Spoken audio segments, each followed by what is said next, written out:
Welcome to Discovery Tour by Assassin's Creed, Ancient Egypt.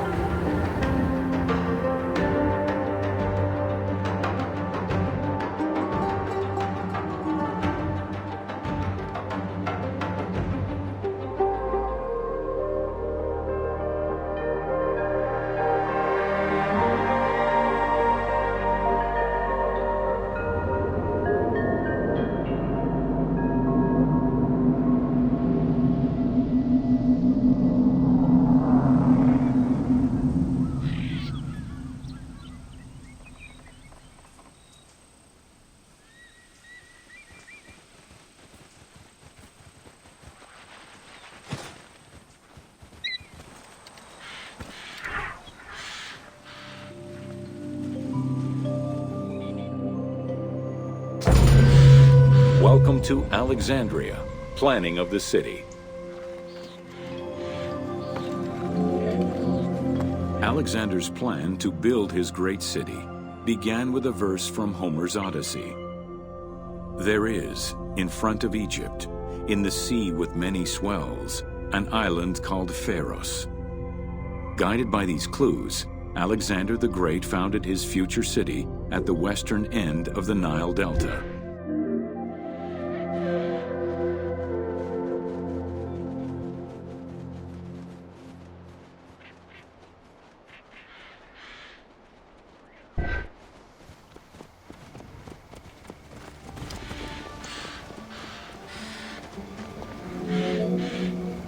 Though Alexander considered this location ideal for his great city, it presented considerable challenges. Too difficult to access during storms, the surrounding swamps threatened disease, and the limestone soil prevented the growth of healthy crops. However, due to the influence of his mentor Aristotle, Alexander the Great recognized that the true value was its strategic emplacement.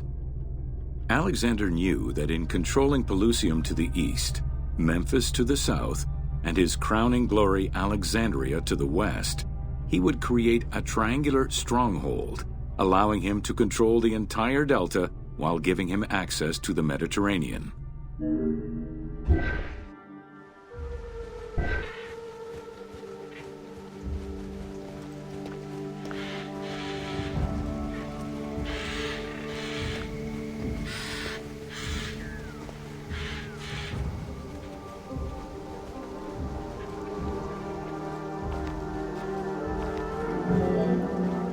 The Great Walls of Alexandria had a humble beginning.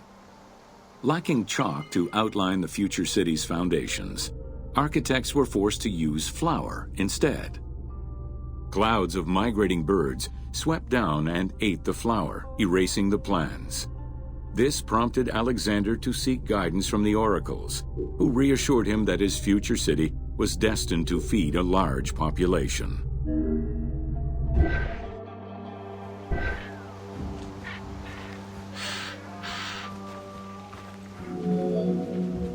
Excavations led by Mahmud Bey el-Falaki in the 19th century revealed that the wall enclosure measured approximately 5.2 kilometers in length and 2.2 kilometers in width. It was roughly 9 meters in height.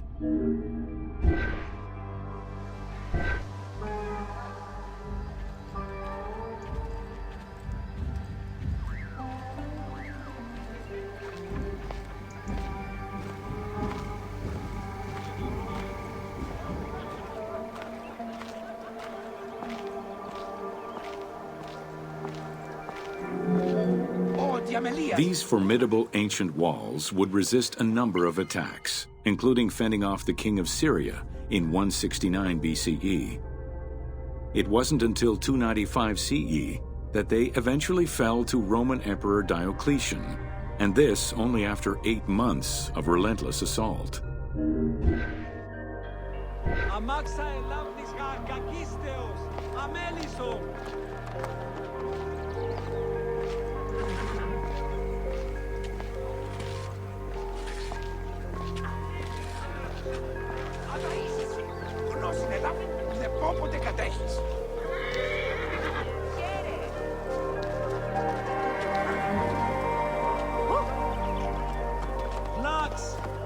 lavni kliugi meste.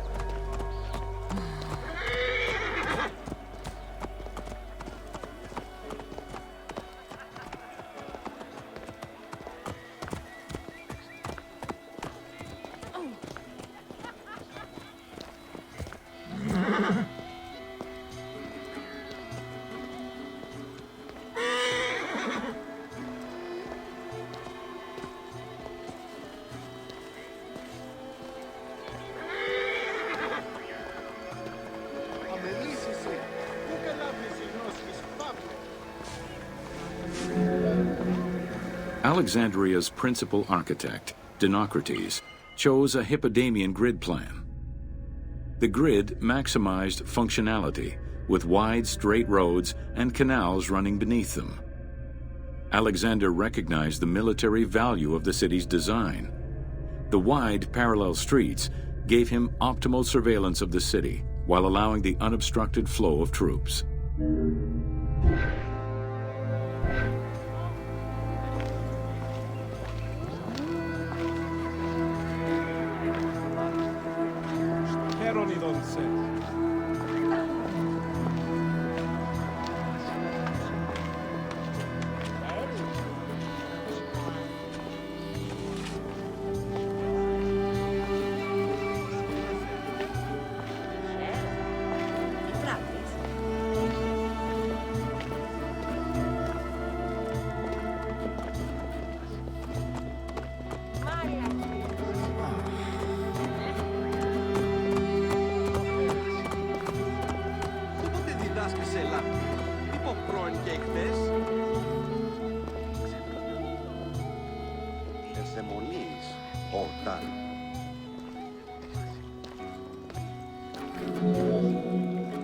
A central corridor ran from the Mediterranean's north port down to Lake Mareotis to the south.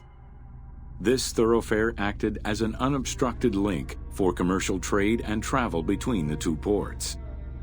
Many of the streets were bordered with grand buildings and parks, including Canopic Street, with its impressive gate bordering the eastern end.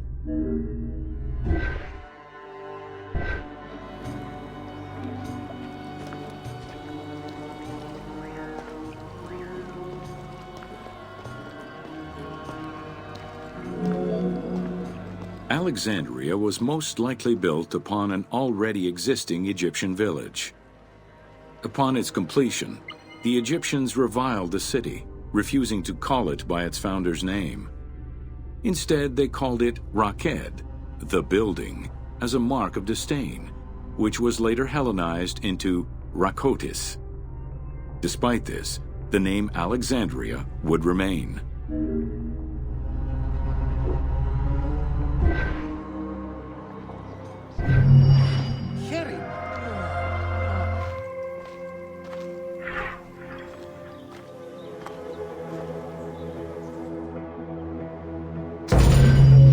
Welcome to the Greek Pharaohs.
Pharaohs were considered divine incarnations of the gods.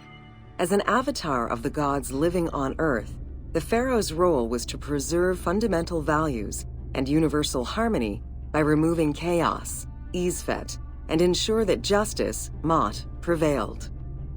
The pharaoh, by divine ancestry and through multiple offerings, was the bond that unites the world of men to the world of the gods and allows the maintenance of the cosmic order.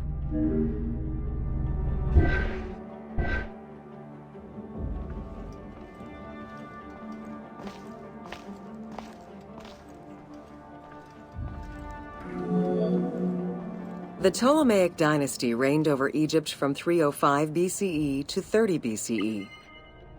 The dynasty was called the Ptolemies of the Lagids, in recognition of the founder of the dynasty, Ptolemy Lagos, a Greek general and close friend of Alexander the Great. While Macedonian, Ptolemy Lagos understood that to be accepted by the Egyptian people, he would have to adopt their traditions. Upon assuming the title of pharaoh, he changed his name to Ptolemy I Soter, meaning savior.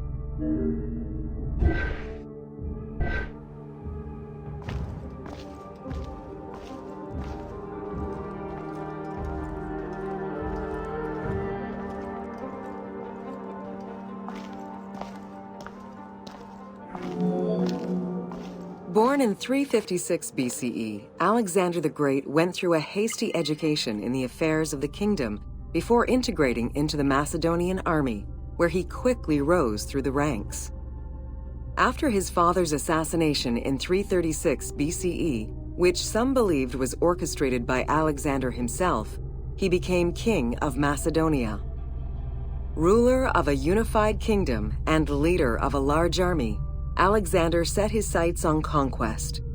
Eager to reclaim the Greek cities of Asia Minor, he took on the Persian forces, earning victory after victory.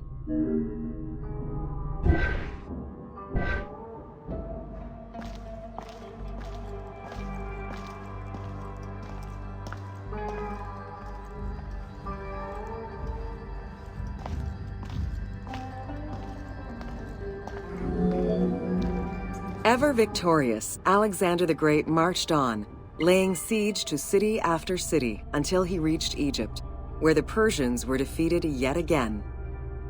Viewed as a liberator by the Egyptian people, Alexander decided to become pharaoh in due form. He traveled to Thebes to make a sacrifice to Apis, then went to the oasis of Siwa, where he was proclaimed son of Amun. Officially pharaoh of Egypt, Alexander spent much of the winter there and founded the city of Alexandria.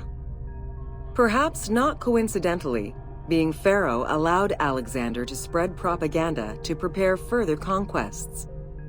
He resumed his military campaigns in 331 BCE.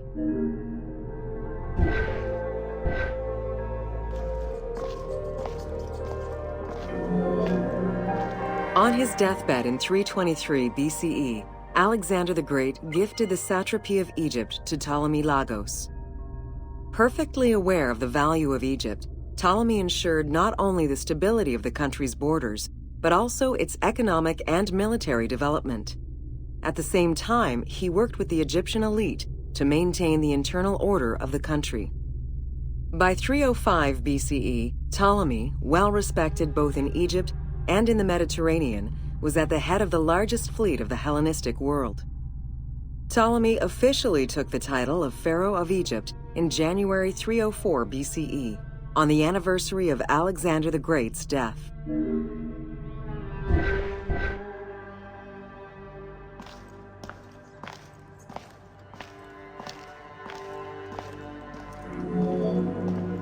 Alexander died in Babylon in 323 BCE. His remains were placed first in a solid gold sarcophagus and then within another. The casket was carried in an ornate custom wagon, gilded and set with precious stones, and pulled by 64 mules crowned with gold. The funeral procession was diverted to a grandiose temple in Alexandria, built in the conqueror's honor under the orders of Ptolemy I.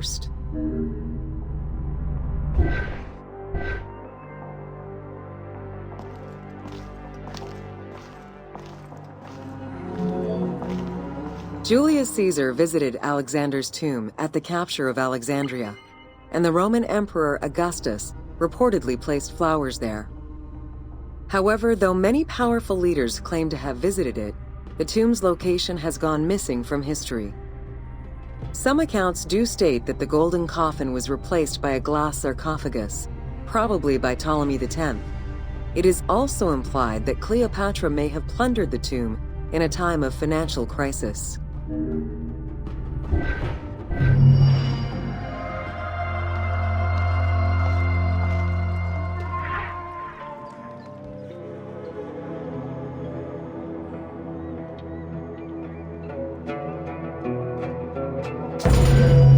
Welcome to Cleopatra, Queen of Egypt.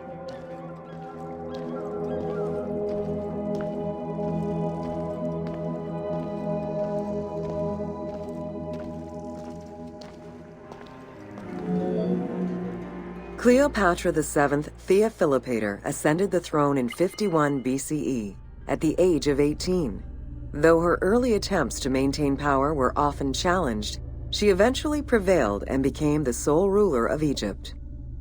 According to Plutarch, she was the only Ptolemaic pharaoh to speak the Egyptian language. Her intelligence, coupled with a good education and a great political mind, allowed her to make the alliances necessary to maintain the independence of Egypt while Rome was becoming a Mediterranean empire.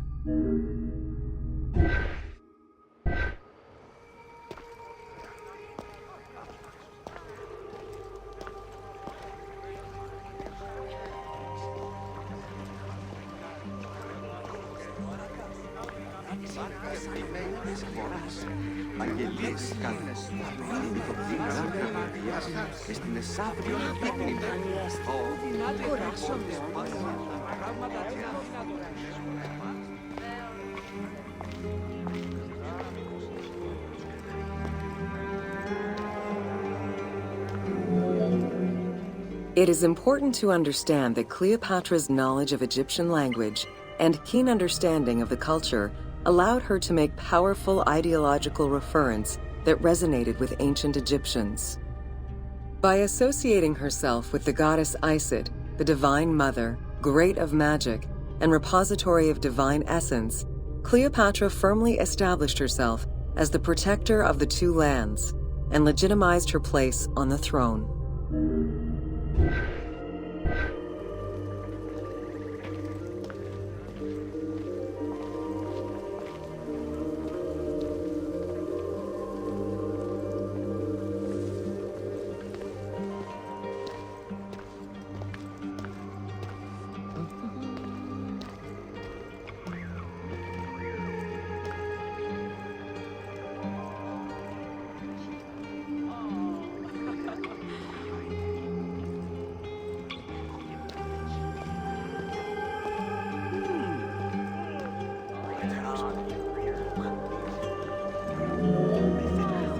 Upon his death in 51 BCE, Ptolemy XII Aulus bequeathed his kingdom to his daughter and eldest son, Cleopatra VII and Ptolemy XIII.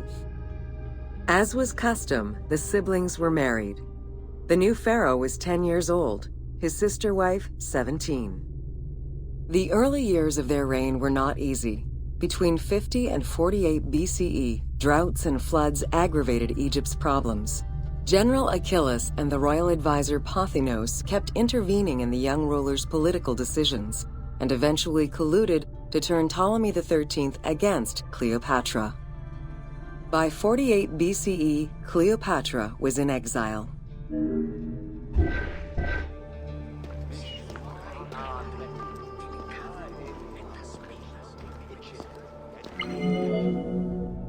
During Cleopatra's exile, the Roman Empire was not without its own internal conflict. Caesar and Pompey were at war with one another, and after his defeat in 48 BCE, Pompey fled to Alexandria in the hope of finding refuge. This turned out to be an unwise decision. Listening to his advisors, Ptolemy XIII elected to have Pompey assassinated, his head kept as a gift, in the hopes of acquiring Caesar's favor. This gambit backfired. Instead of earning approval, the murder of a Roman greatly angered Caesar.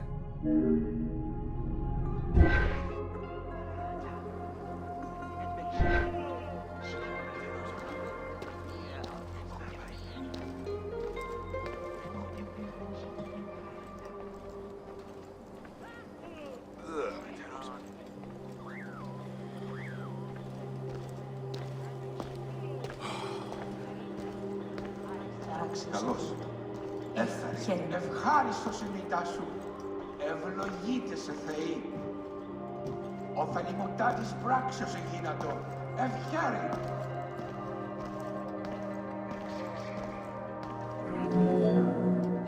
Cleopatra, aware of Caesar's anger against Ptolemy for the murder of Pompey, decided to take advantage of the situation. She returned to Egypt in secret, hoping to establish an alliance with one of the most powerful men of the time. Outside of the legend, where she had herself smuggled into his quarters in a carpet, what exactly happened during that fateful meeting remains a mystery. However, Caesar seemed to see a better ruler for Egypt in Cleopatra than in her young and too easily influenced brother. Invoking Ptolemy XII's will, Caesar attempted to mediate peace between the siblings.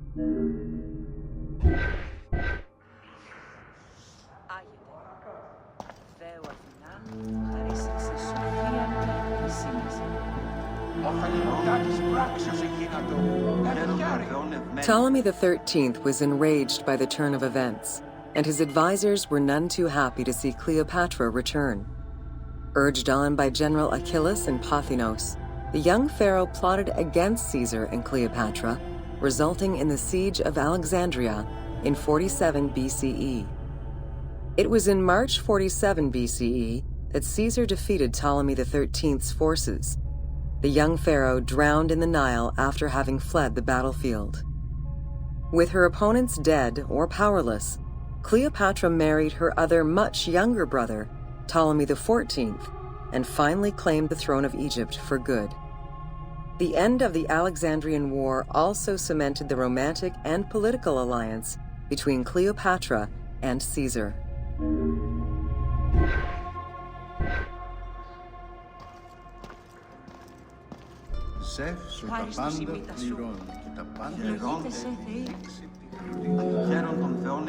In June of 47 BCE, Cleopatra gave birth to a son, whom she called Caesarion. Caesar did not accept the boy as his heir, choosing instead his nephew Octavian. Nonetheless, on his return to Rome, Caesar invited the queen and her brother husband to stay in the city. Her presence still drew much disapproval from the Senate. Always a strategist, Caesar left 4 legions in Egypt and a man he trusted to direct Egyptian affairs, giving him control of the wheat supplies essential to Rome. Cleopatra and her entourage remained in Rome until March 44 BCE, when Caesar was murdered.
Caesar's most faithful ally, Mark Antony, often visited the Queen of Egypt during his stay in Rome. Unlike most, he recognized the legitimacy of Caesarion, the natural son of Caesar. Antony knew he would need the riches of Egypt in order to fight Octavian and claim the Roman Empire. Cleopatra, in return, saw a powerful ally. In the winter of 41 BCE, she arranged a sumptuous tour of Egypt by boat to show Antony the wealth of her country and the power she held as its ruler. A romantic and political relationship followed.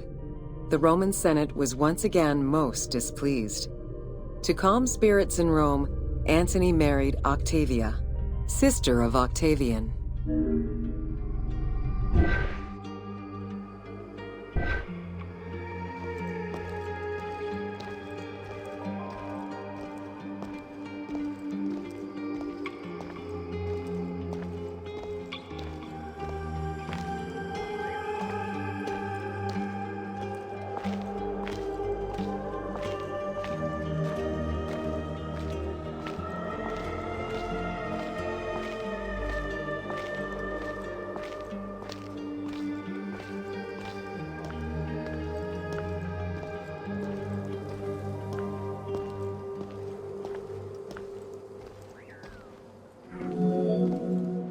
Despite his marriage to Octavia, Antony remained Cleopatra's lover, and she gave birth to their children. Cleopatra increased her kingdom's territory and started a political propaganda alongside her lover in Egypt and beyond. She hoped to create a Ptolemaic federal empire with Alexandria at its center. Antony eventually repudiated his Roman wife for the Egyptian queen, much to the dismay of the Roman elite. However, while Mark Antony focused on Egypt, Octavian carefully gained military and political ascendancy over him in Rome.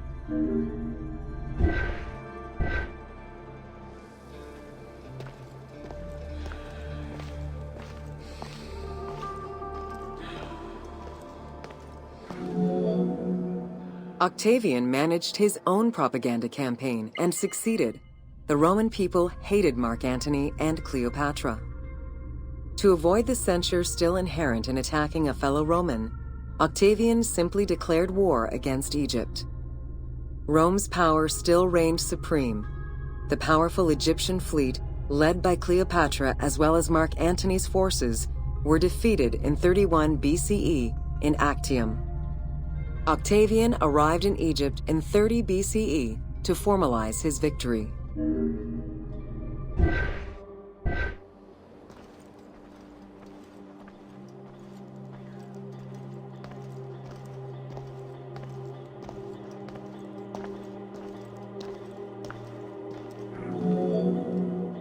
The following events remain difficult to confirm due to the many versions and legends around them.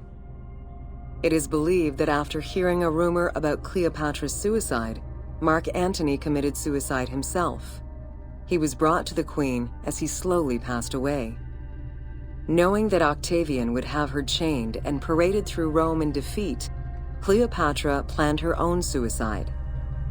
She most likely killed herself with arsenic, though admittedly, the version where she uses an asp to deliver a fatal bite may be considered more dramatic. What happened to the body of Cleopatra is still a mystery.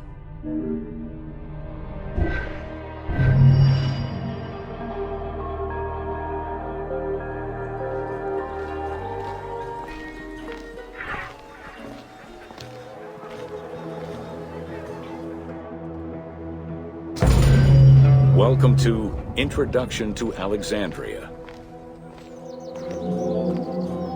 After conquering Egypt in 331 BCE, Alexander the Great decided to build a new city, which, as per his habit, he named after himself. After his death, Alexandria quickly became the capital city of the Ptolemaic kingdom and the most important city of the Greek world.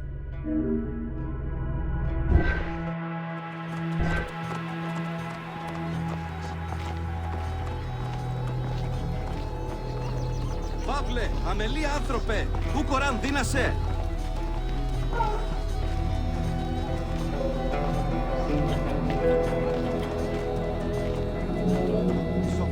The city was built between the Mediterranean Sea and Lake Mareotis, which resulted in Alexandria becoming a crucial cultural hub and trading center.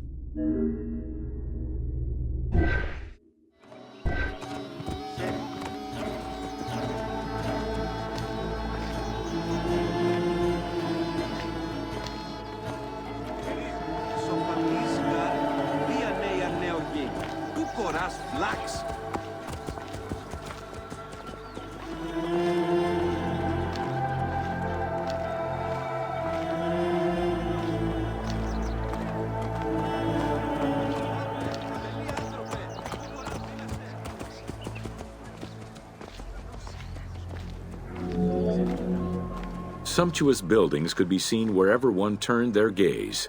The royal palaces, the many temples, the gymnasium, lush public gardens, and large avenues.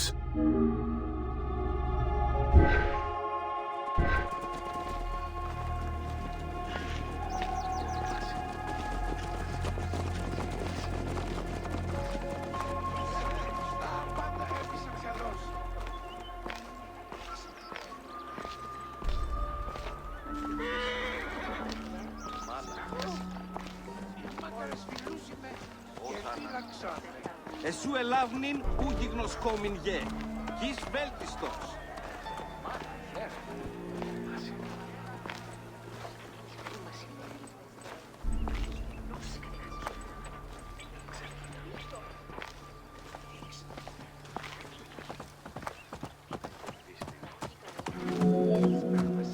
With its incomparable beauty and advantageous geographic location, Alexandria attracted foreigners, intellectuals, and traders. One of the most cosmopolitan cities of the ancient world, Alexandria supplanted even Athens as the most important Greek city in history.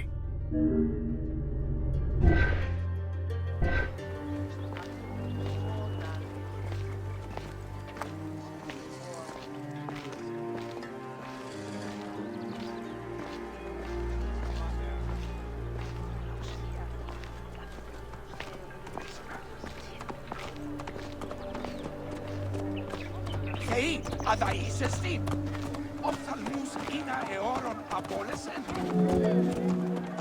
Egyptian obelisks were highly prized by Roman architects.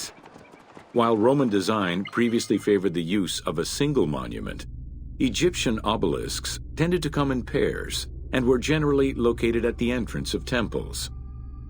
Several ancient Egyptian obelisks are still in existence today, though many are spread out across the world in locations such as Paris, Rome, New York, and London. All of this shows that Alexandria was significantly influenced by the rich past of Egypt. Τούτον ελάβνην ουγεστήν, φαύλον ον γάλ.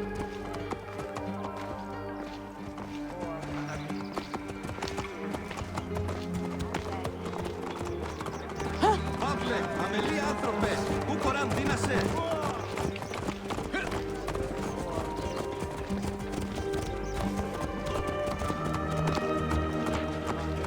Ναξ, σι ελάβνη πλοίου γυρνέστε.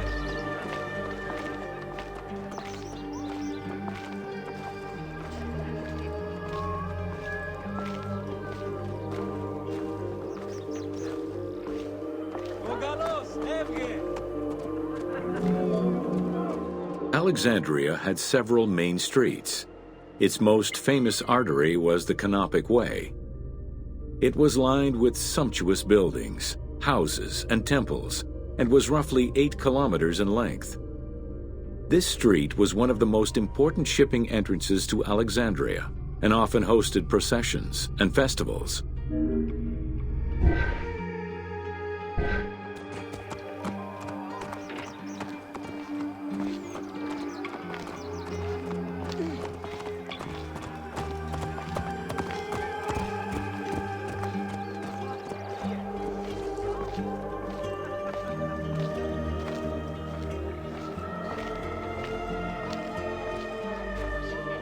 Αμελής εσύ, πού καλάβνεις η γνώσκης, Παύλε.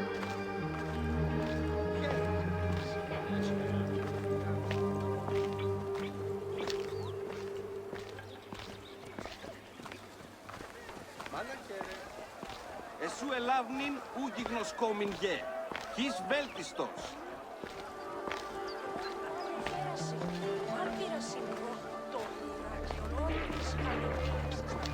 Θεοί, αδαΐσεστη, οφθαλμούς είναι αιώρων απόλεσεν.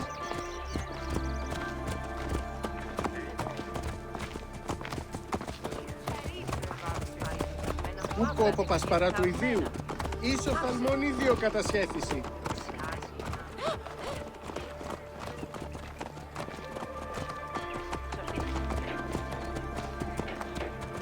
Οφθαλμούς σου κατέχεις, ήτι του ύπου. The width of the street, 30 meters, was abnormally large even by Greek standards. This is likely because the Canopic Way was made in a short span of time and based on an urban plan, as opposed to being slowly built over time, as was usual for the era.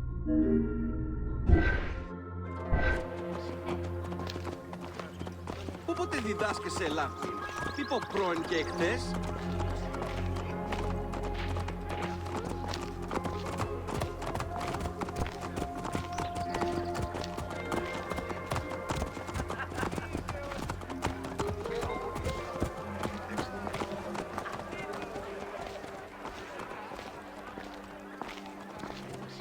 Ευδαιμονείς. Τι Ελλάδη ποιο γυμνέστε.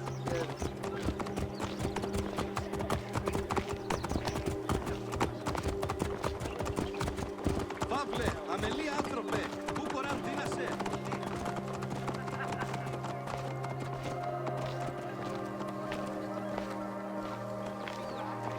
Σοφθαλμής γαρ, δια νέα νέο γιν. Πού κοράς φλάξ. Ακούεις γάρμη. Σήμαντε δούνε απίλτισον.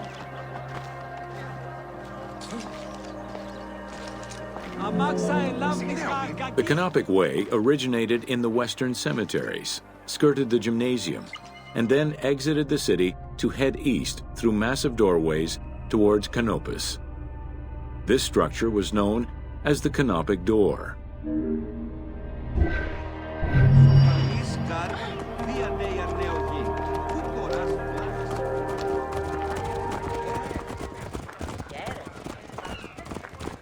Αμελής εσύ. Πού καλάβνεις η γνώσκη σου, Παύλε.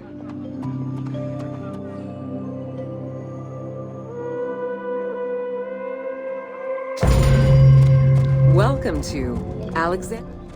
The ports of Alexandria were a major commercial hub, effectively connecting Egypt with the Mediterranean regions and beyond. A tremendous amount of materials and goods flowed through the city on a daily basis. The large port market was called the Emporion. It was there that merchandise was traded by the ship owners, called nakliros.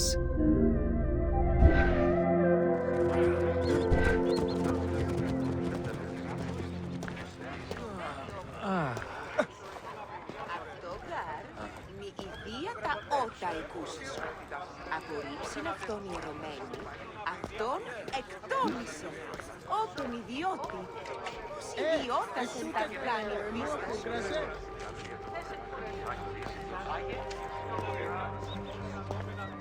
Παραένθαδε.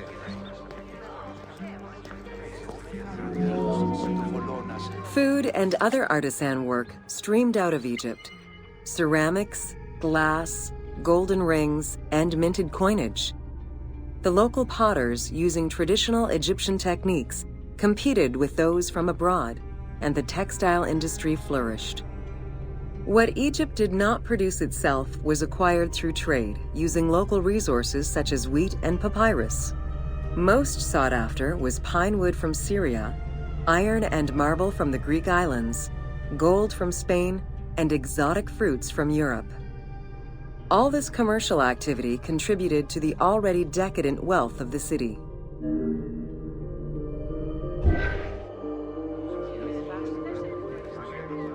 Άνθρωπε, σήμαντε δούνε αν μη ακούας. Σώχης. Εάν μη άκουσον δίνασε, απάντησόν μη.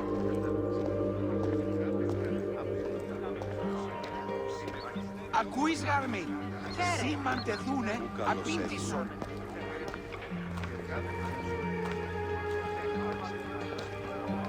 Μάλαχε. Τι τούτο θαύμα.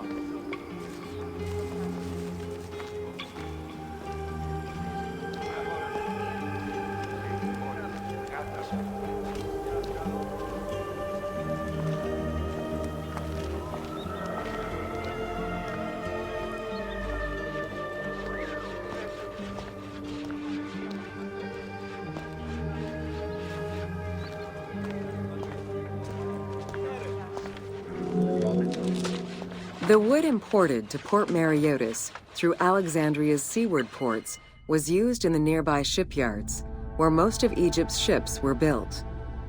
Employing tens of thousands of shipbuilders, the shipyards contributed to establishing the Egyptian fleet as one of the mightiest of the era. Any wood not used in shipbuilding was further disseminated through Egypt for various purposes.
The southern port of Lake Mareotis was the biggest in Alexandria.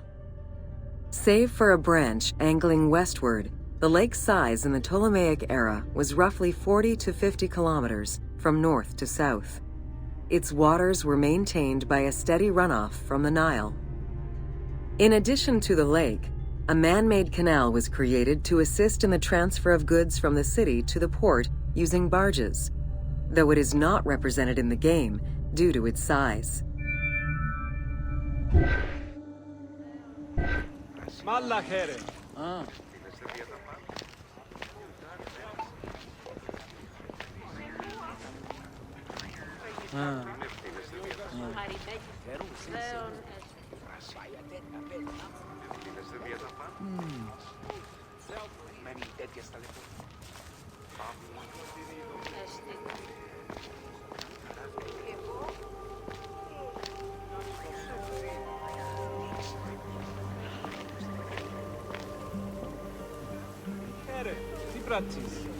Καλώς,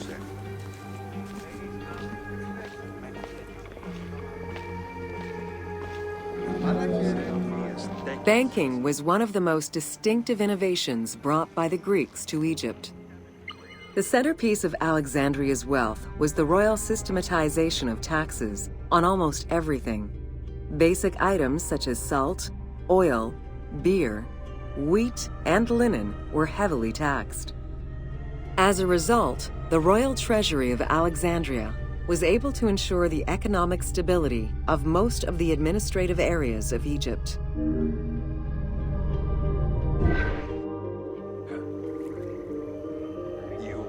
Τι χρυπή είναι πάρα αυτά. Πέδασε πλήγη τα μάλα.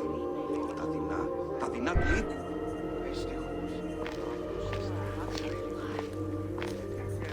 Παύσταστε χρυπάρευτα. Τα τέκνα να πατάξει εννοήσουν εντρόποι αυτοί.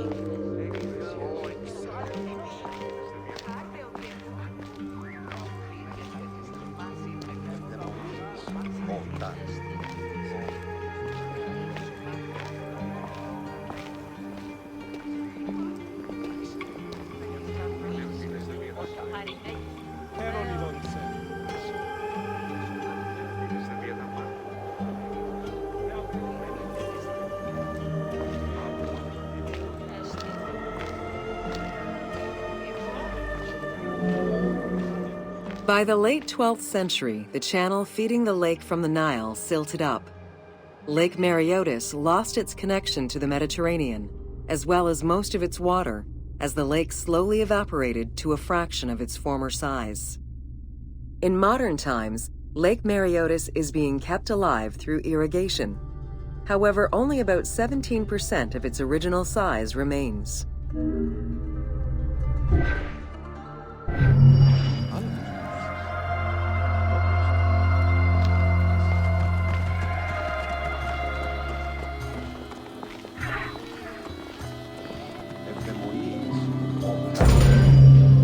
to Alexandria, city of celebration. Like most Greek cities, Alexandria offered multiple forms of entertainment.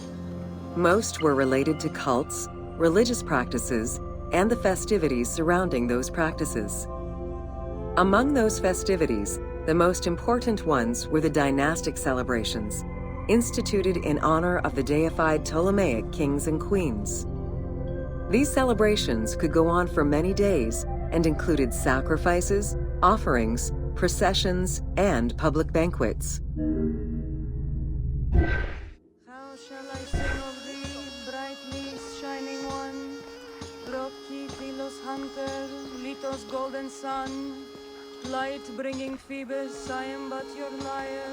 Hear my oath, give me your song. I shudder with your fire. Πολλά και στις νυχτός, έπειτα βερνέκου τι γίνεται και ίον πιώσετε. Ισχύει έστω γενομένο. Πώς έπραξαν τούτον άνθρωπο στιούτος.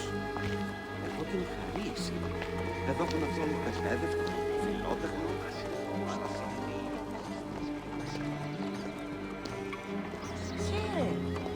Καλώς Ω, διαμενίας, πού γαρελάβουν οι γνώσκες, την άμαξαν δει, του αποφέρει.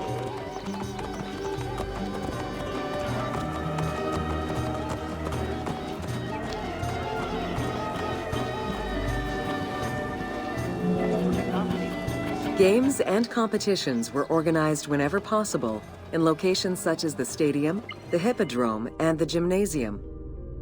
The residents of Alexandria favored such events where athletes, poets, and musicians from Egypt and other cities of the Greek world competed.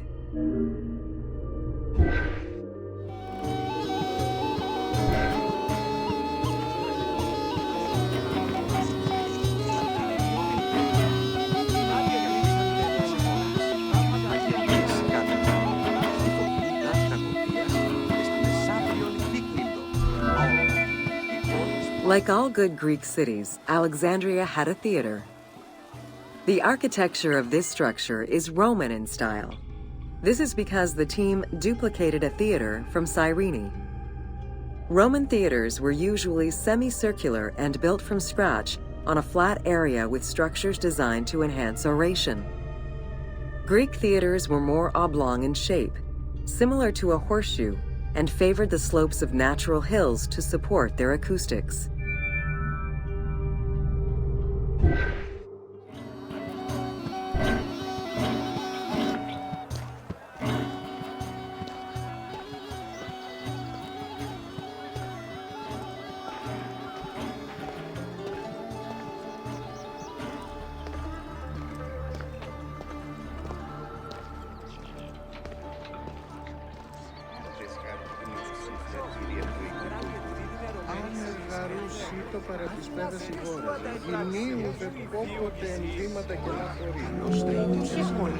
At the theater, one could witness the plays of contemporary comic and tragic authors.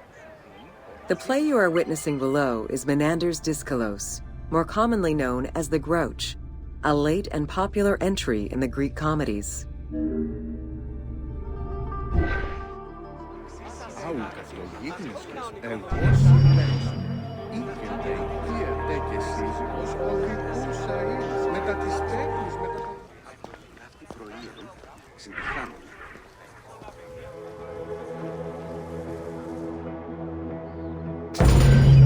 Welcome to Education in Alexandria.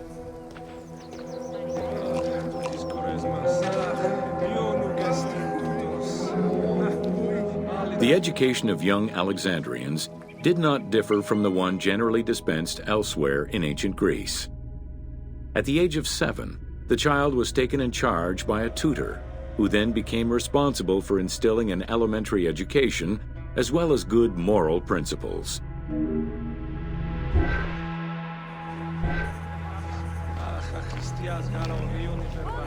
Όλοι στο ψωέ, έτοιμος ο ξένος.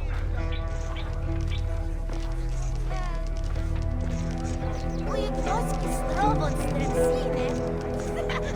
Tiffany, Elton. Kikein metatis tactis. Teaching was generally done outside, in the open air. In the gymnasium, students were taught not only sports, but also topics such as rhetoric, philosophy, music, and poetry, all things deemed essential to one's education at the time.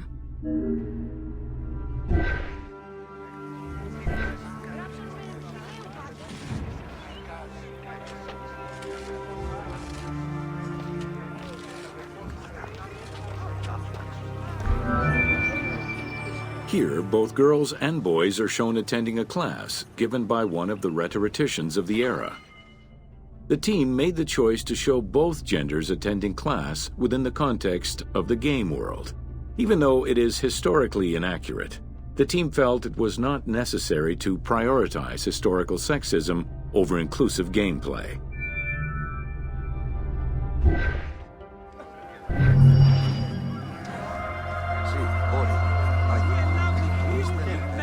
Τι πράτες?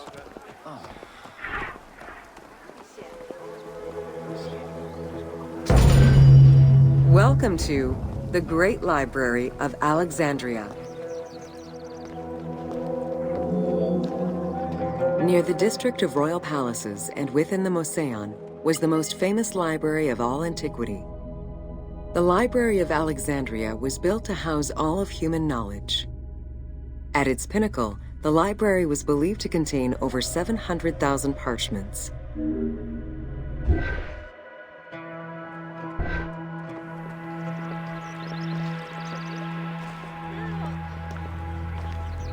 Χαίρε, τι πράττεις?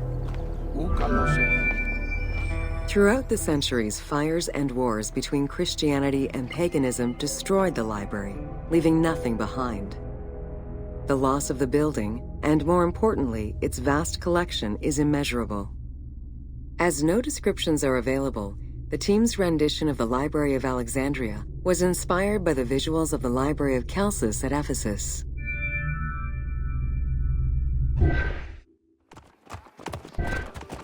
Τούτον ελάβνει που και εσύ.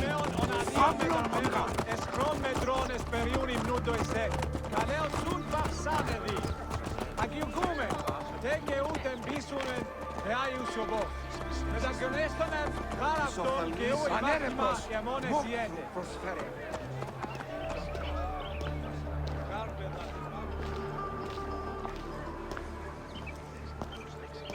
Εντάξει. While much of the collection was purchased at the government's expense, the library also obtained books through other means. Any books owned by travelers coming through the city were seized to be copied for the library. The copy would then be returned to the owner, and the original entered into the library's collection.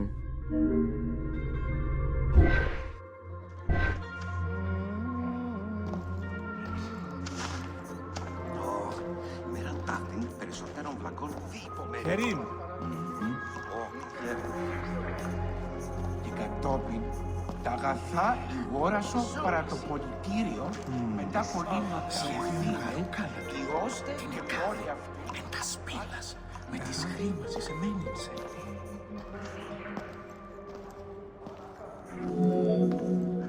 Alexandria offered unrivaled intellectual and cultural attractions.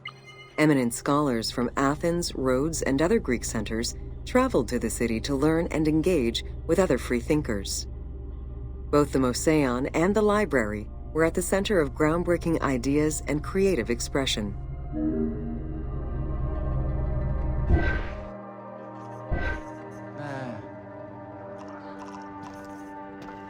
Όχι, καλώς τα ήκουσες εγώ συνέξω. Εγίγναστε γραφτό. The great minds of antiquity were usually well versed in many disciplines, which were often associated to specific schools of thought. The Peripatetics, the Stoics, and the Cynics were among the most well-known schools of the time. It is clear that Alexandria lived up to its fundamental role as a city for intellectuals, nurturing many great minds whose impact reverberates through our modern world.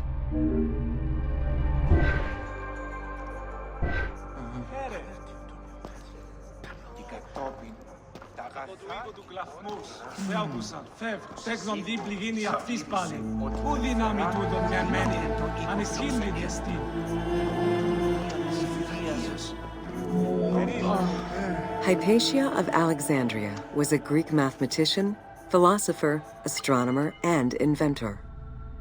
Though born in Greece, she eventually migrated to Alexandria, like many great minds of the time.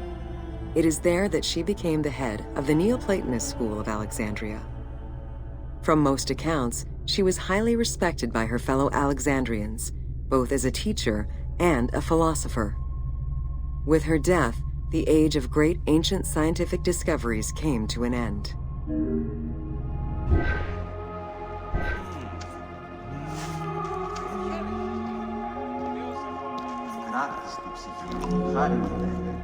Callimachus was born in Cyrene and educated in Athens. After his studies, he moved to Alexandria to work in the Great Library. A poet and a critic, he strongly rejected the epic format of Homeric poems and instead fervently supported a shorter, more judiciously formulated style of poetry. His epigrams and elegiac poems were emulated by later poets. His work was extremely popular, second only to Homer's own works.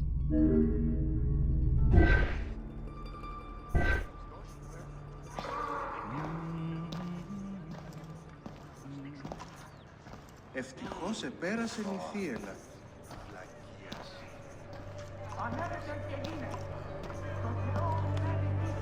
Εμού απολαμβάνεις μίζωνα χαιρέσθε ευχήν. Χαίρον των Θεών ευμένη, αγαθήν ψυχή.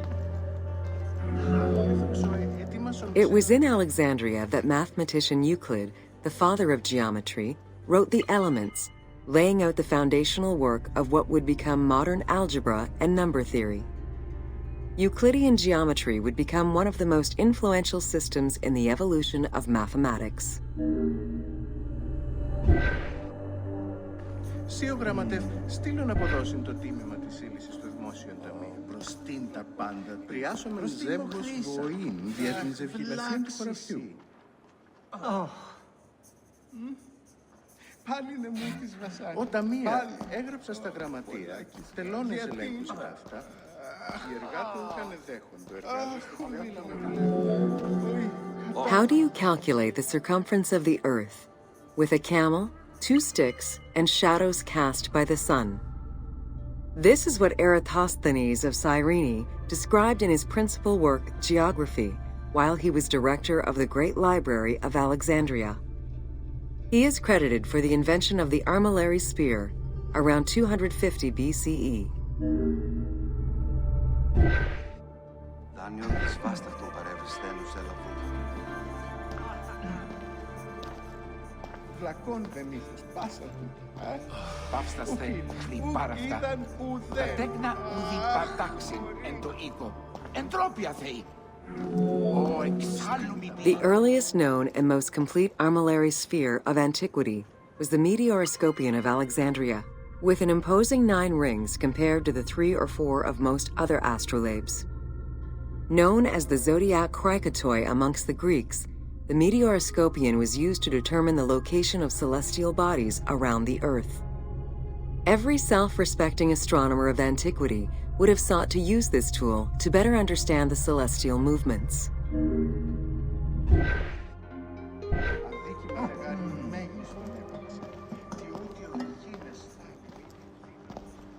Χαίρε. Ω, χαίρε. Χείριστη πράξης. Φεύ του πέδα τα δεινά. Μίζον το μένος εμού. Οργίζουσι με θεμού. Pythagoras of Samos was a well-known and respected philosopher and mathematician. He is best known for the Pythagorean theorem. However, there is proof that the theorem existed in Babylonia and India long before Pythagoras was born, casting some doubts as to who exactly originated the theorem.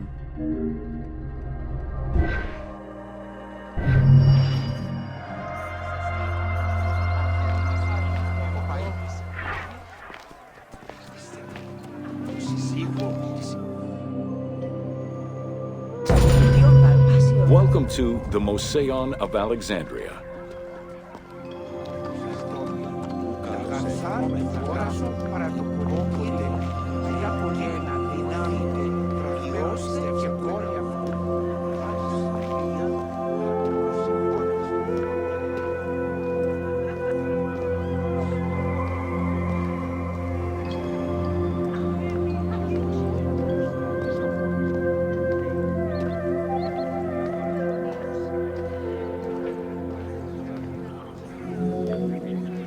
The Mosaion was a sector of the city commissioned by Ptolemy I to rival Athens' Academy as an institute of intellectual pursuit. Dedicated to the 9 inspiring muses, the Mosaion became a great center for philosophical and scientific enlightenment. It welcomed scholars from many kingdoms, inviting them to share knowledge in literature, science, and geography.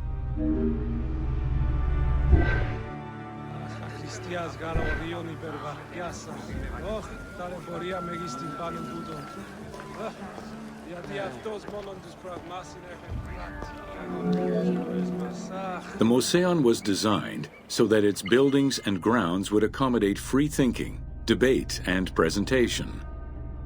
Meeting spaces and theaters surrounded a main courtyard.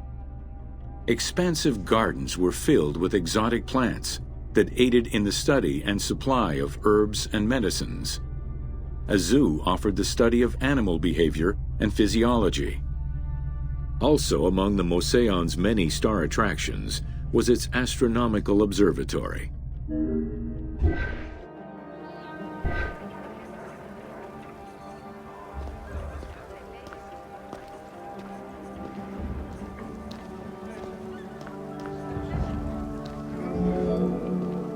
Herophilus was a physician who lived most of his life in Alexandria.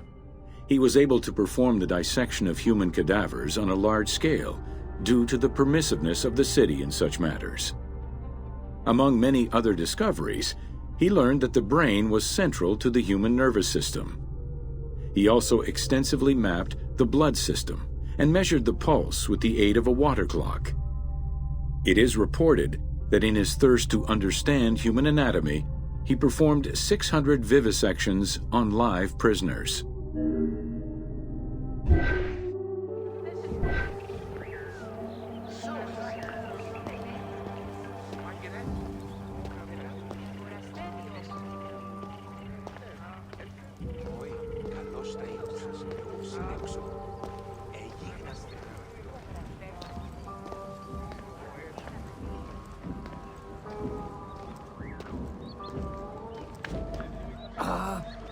Τις κακοτοπίες. Εγώ μόνο μου χτεύουν. Εμίδοκιν εσχήνει αίσθητο γενομένο. Πώς έπραξαν τούτον άνθρωπο στιούτος. In order to be free to pursue their research, scholars were fed and housed at the Mosaion at the government's expense. This freedom provided Alexandria's scholars a meeting space for intellectual pursuits and a haven for spiritual peace. Though nothing remains of the original Mosaion, it lives on as the legacy of our modern museums.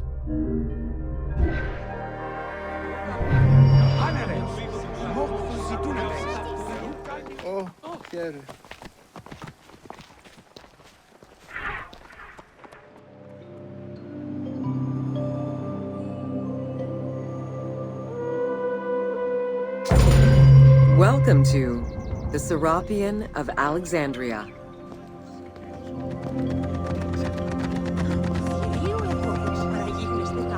Idiotis! Ελάβνη νούκη γνωστής!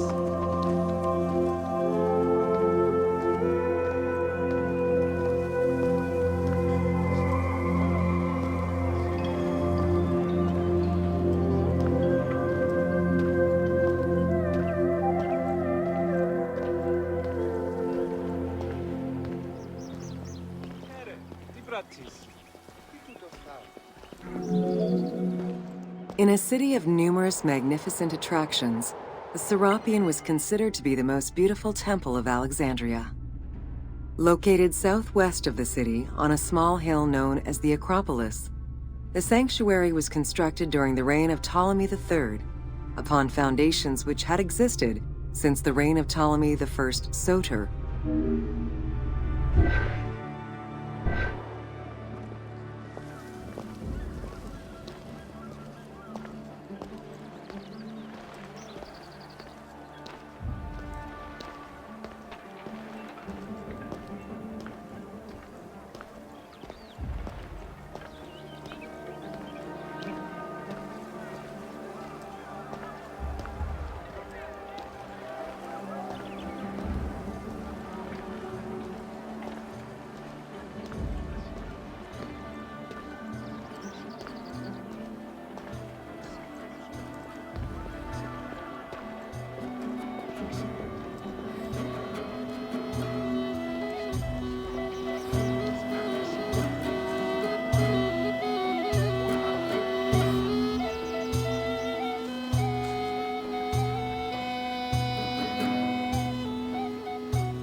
Visitors of the Serapeum climbed 100 steps to reach the courtyard.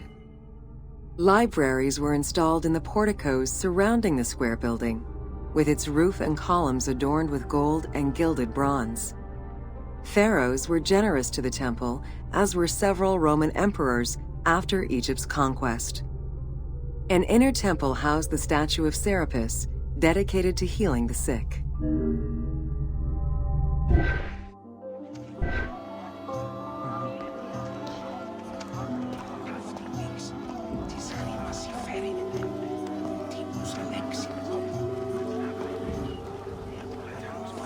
Τι σφάλμα δε αυτής πάλι, τι χειριστομένη, τι μήνυς κατέχει.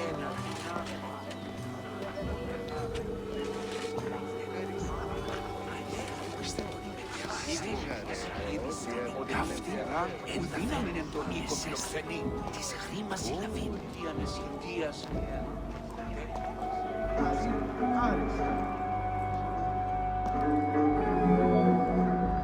Since the 26th dynasty, Greeks in Egypt had gradually integrated the Egyptian cult of the Apis bull to their own rituals. With the establishment of the Ptolemaic dynasty, the cult of Apis was further integrated into Greek religion. During his rule, Ptolemy I chose to merge Egyptian and Hellenic gods into a syncretic divinity named Serapis. This name was the result of the amalgamation of Osiris and Apis. With this new deity, the Ptolemaic dynasty managed to accommodate similar belief sets for two different cultures, bringing about a new dynastic cult.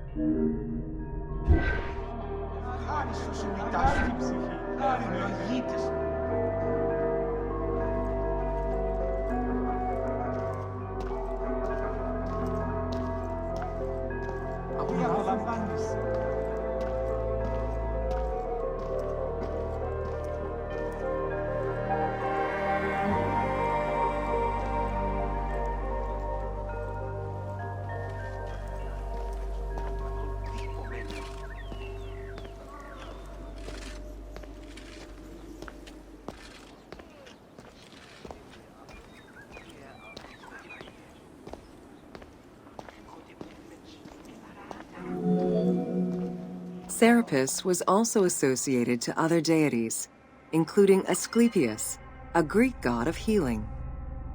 It is possible that, as with the Serapis temple of Canopus, the sick would visit this sanctuary, sleeping there overnight in the hopes of being healed within its hallowed halls.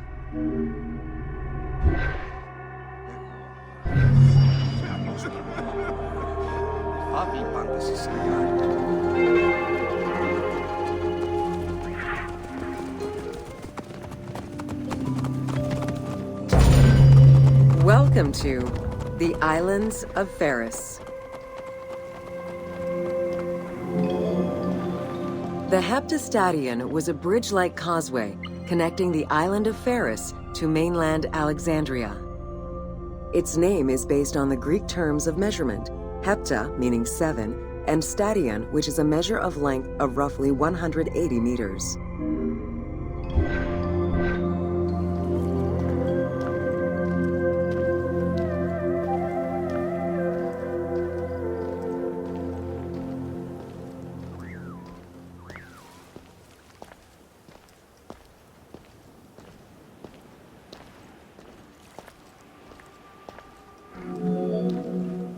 Since its construction would separate the Grand Port to the east and the port of Eunostos to the west, it was designed with channels at each end.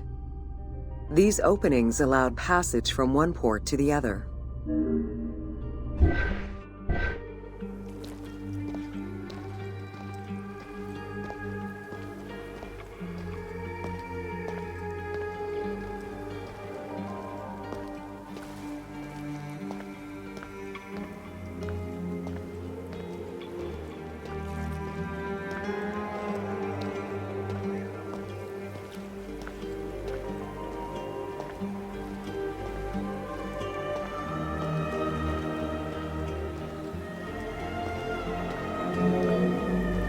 Along with creating separate harbors for the commercial and military shipping, the causeway served as a main aqueduct for the island's inhabitants. Its presence also helped protect the island and its ports from rough wind and sea currents. At the end of antiquity, the heptastadion disappeared under layers of silt and soil, which formed an important sedimentary deposit.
While the Serapeum was the most celebrated of the temples in Alexandria, many other temples were built within the city.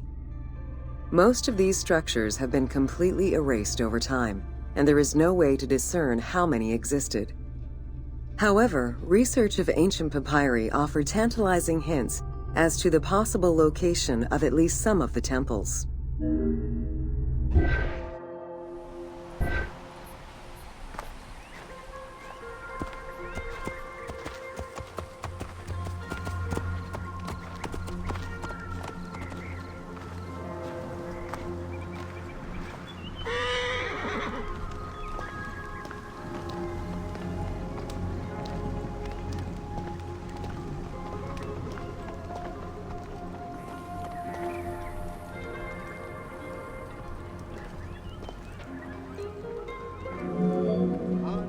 Both papyri and coins reveal evidence of many temples built for the gods.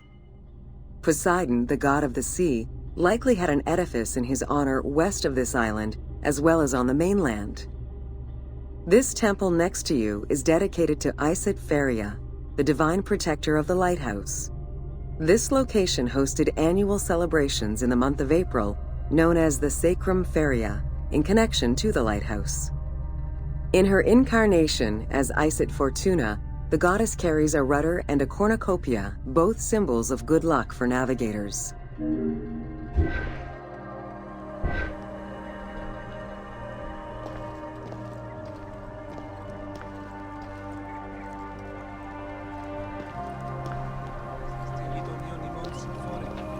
αυτός της τύχης και γίνει αυτού.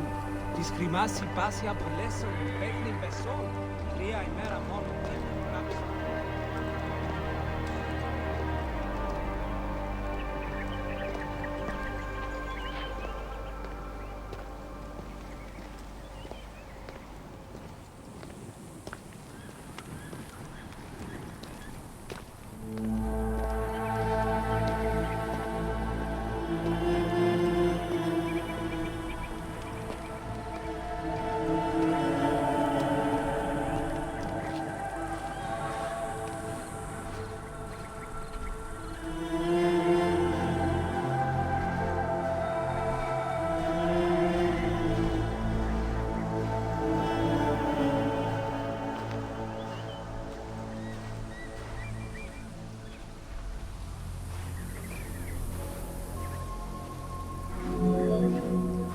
Considered one of the 7 wonders of the ancient world, the Lighthouse of Alexandria was a source of great pride for the inhabitants of the city. Construction began under Ptolemy I's reign and lasted 15 years. It was completed during his son's rule. Once completed, the lighthouse was dedicated to the gods for the salvation of those who sail the sea.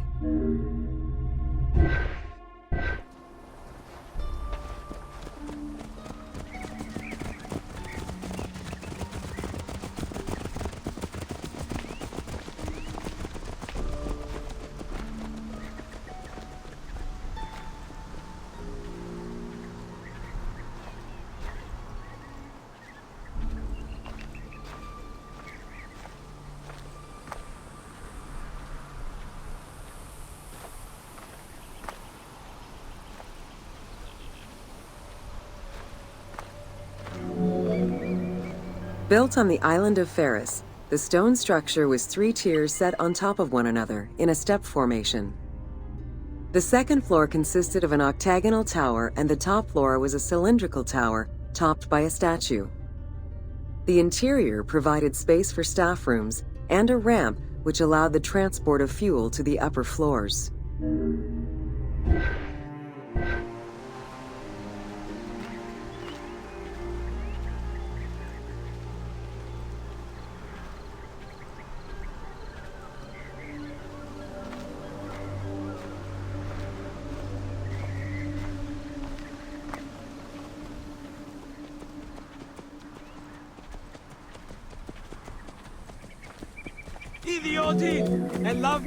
Essential to safe navigation through the rifts and shallow waters, the Pharos was a functioning lighthouse with a beam reportedly visible 50 kilometers away.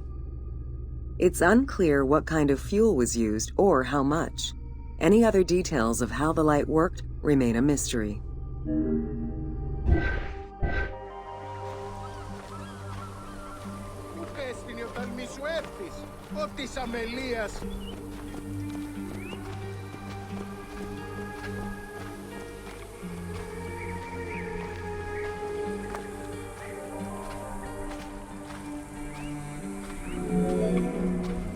For several centuries, the Pharos was one of the highest monuments ever built by man. It measured roughly 110 meters in height, compared to the Pyramid of Giza, which was around 140 meters tall. Gradually, the structure was eroded by earthquakes and then completely destroyed in 1480 CE, when a fort was built over it. Archaeological excavations on the seabed have uncovered many blocks from the ancient building.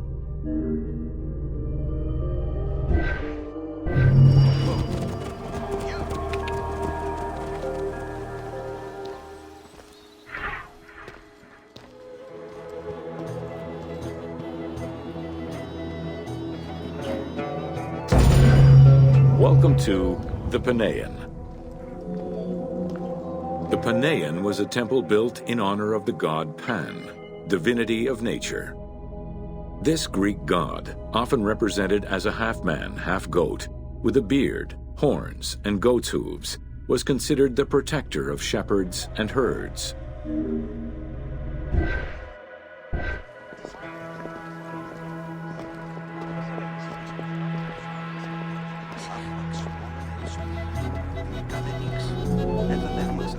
Pan's attribute was his namesake musical instrument, the pan flute.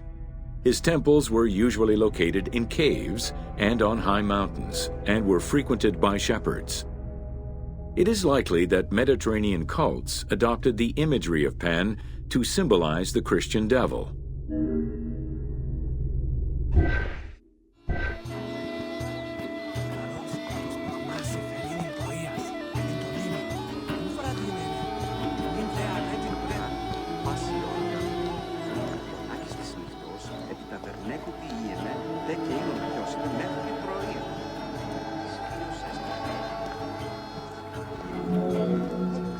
To give proper honor to the god, Alexandrians built an artificial hill upon which they housed his temple to compensate for the flat relief of the city.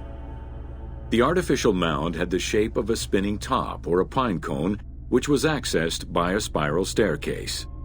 The top had a panoramic view of the entire city. Only such heights would be fitting for a mountain god.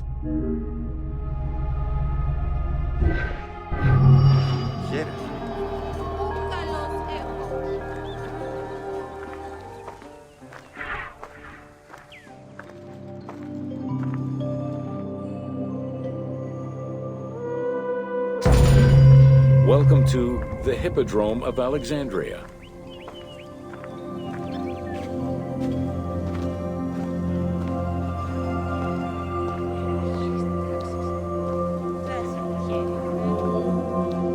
The main hippodrome of the city was called the Legeon, in honor of Lagos, the ancestor of the Ptolemies. Alexandrians were great lovers of horse racing. They were fascinated by the rivalry of these races, the agon, as it was said at that time, that every competition brought. It was a struggle for glory.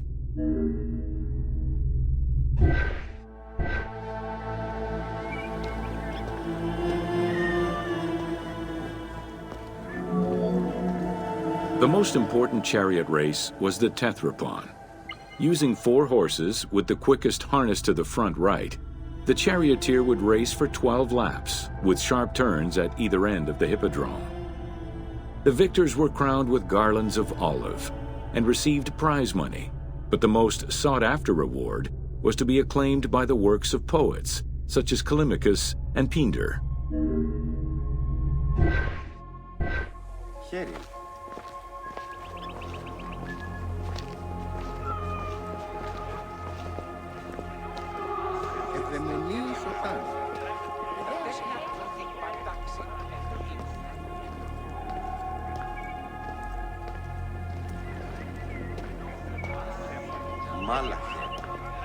Ιδέως έχω απαντάξει.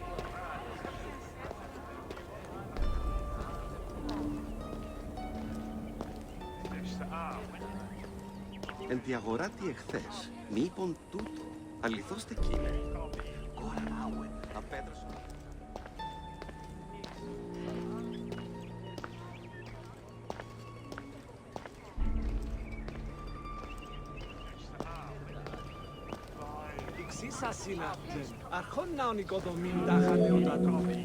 Ye hymns that rule the lyre, what god, what hero, aye, and what man shall we loudly praise? Verily Zeus is the lord of Pisa, and Heracles established the Olympic festival, while Theron must be proclaimed by reason of his victorious chariot with its 4 horses, Theron, who is just in his regard for guests, and who is the bulwark of Acragas, the choicest flower of an auspicious line of sires, whose city towers on high, bringing wealth and glory to crown their native merits.